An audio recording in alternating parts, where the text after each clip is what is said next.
Hello. Please hit like button and subscribe my channel.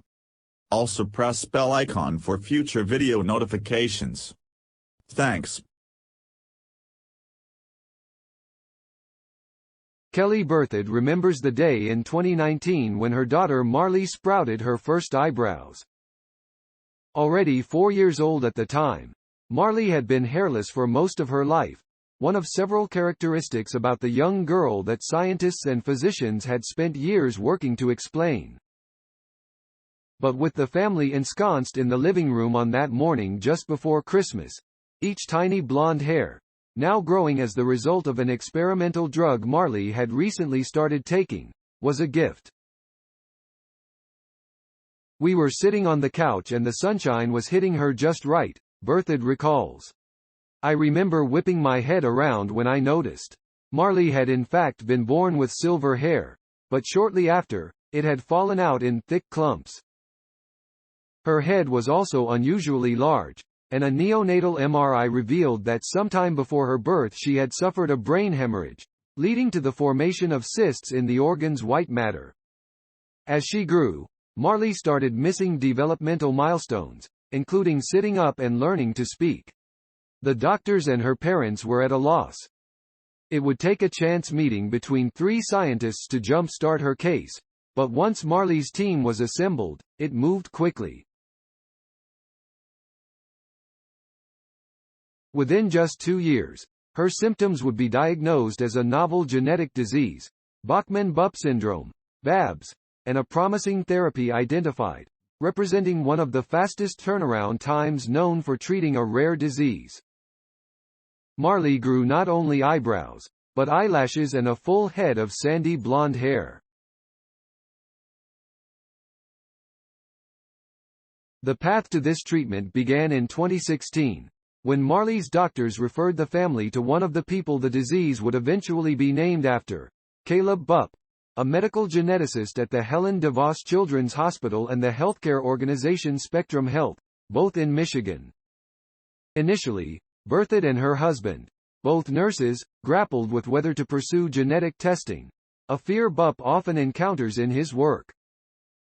Unearthing an unexpected risk factor or mutation has implications for privacy, for insurability, for all sorts of things that people worry about with genetics, he says. After the couple decided to go ahead, the doctors first checked Marley's chromosomes for large duplications or deletions. Finding none, Bupp next turned to Whole-Exome sequencing, which scans all of the protein coding regions in a genome. That analysis revealed 2 noteworthy findings.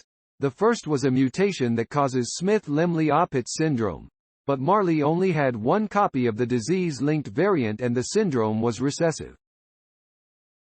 The other mutation the team identified was in a gene called ornithine decarboxylase 1, ODC1, which codes for an enzyme called ODC that is involved in catalyzing the production of certain biomolecules. "It was the kind of result that goes back in the drawer," Bupp says. But months later, Bupp attended a talk by Helen DeVos Children's Hospital pediatrician André Rajasekaran and Michigan State University cancer biologist André Bachmann, during which the pair talked about their work with polyamines, molecular derivatives of amino acids that are involved in multiple. Polyamines are not very well known, even though they're absolutely essential for so many things that the cell has to do, says Tracy Murray Stewart, a polyamine research scientist at Johns Hopkins Medicine, including roles in cell growth, survival, and proliferation. Nothing happens without polyamines. As it turns out, polyamine synthesis is mediated by ODC. Making the connection, Bupp struck up a collaboration with Bachmann and Rajasekaran to study a possible role for polyamines in Marley's case.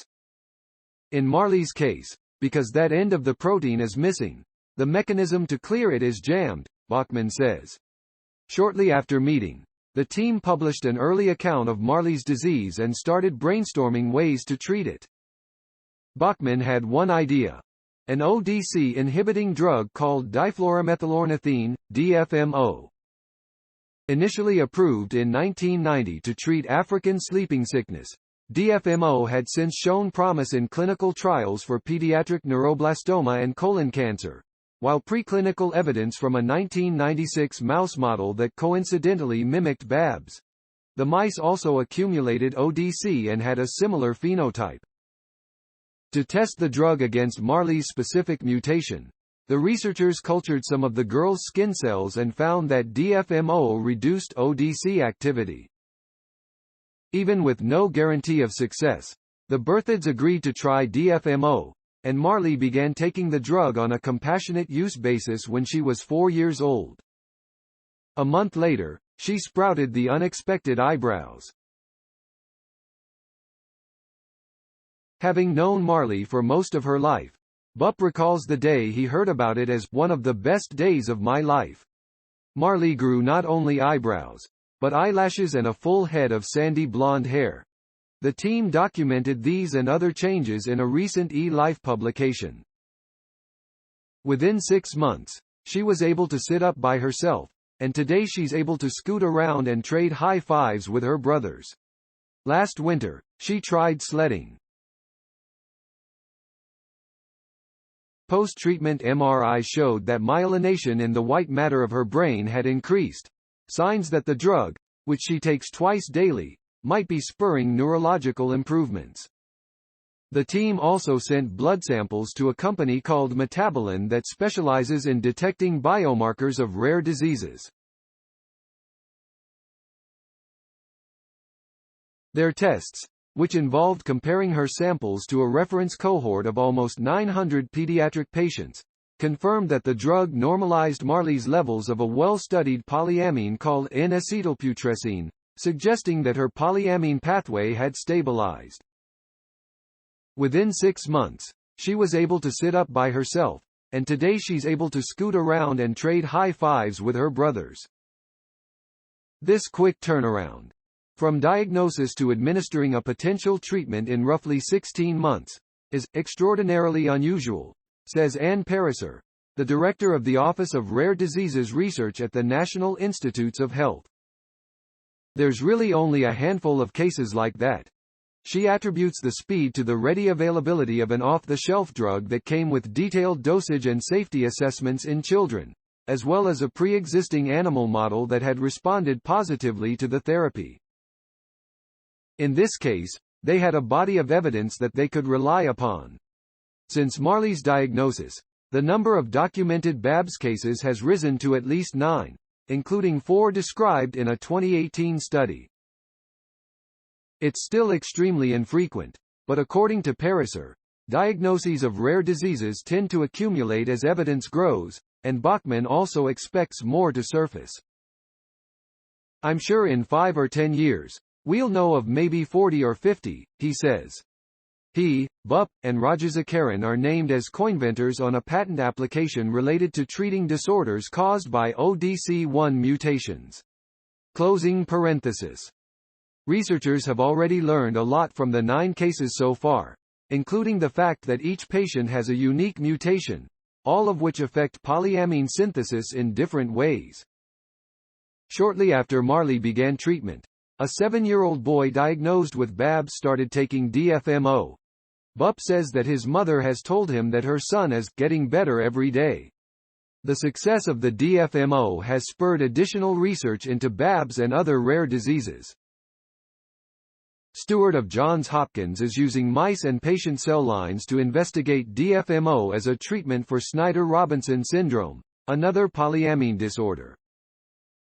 And Kwame Eniani-Yeboah, a geneticist at Columbia University Medical Center, is testing turmeric in an 18-year-old BABS patient. One of the spice's ingredients, curcumin, has been reported to reduce ODC activity in certain cell lines, although there are no data about its effectiveness in people. If we could treat this condition through diet, that would probably be easier for parents and other people to use, Eniani-Yeboah tells the scientist. He adds that while his patient has grown some hair since starting a dietary regimen of 1 teaspoon of turmeric per meal almost a year ago, The question in our minds is whether the neurological part is reversible or not. For Marley's part, she's busy playing catch-up. On a video call with the scientist in August, Marley, now 6 years old, sat on her mother's lap, smiling and crying in equal measure. This, her mother says, is something the family is still adjusting to. Even so, her daughter's journey is my favorite story in life, Berthoud says. There are so many patients out there with undiagnosed diseases that this doesn't happen to, and when I look back at how quickly it happened, it's absolutely amazing that everything lined up. Please support my channel to grow by pressing subscribe button and the bell icon. We will notify you technological news. Thank you.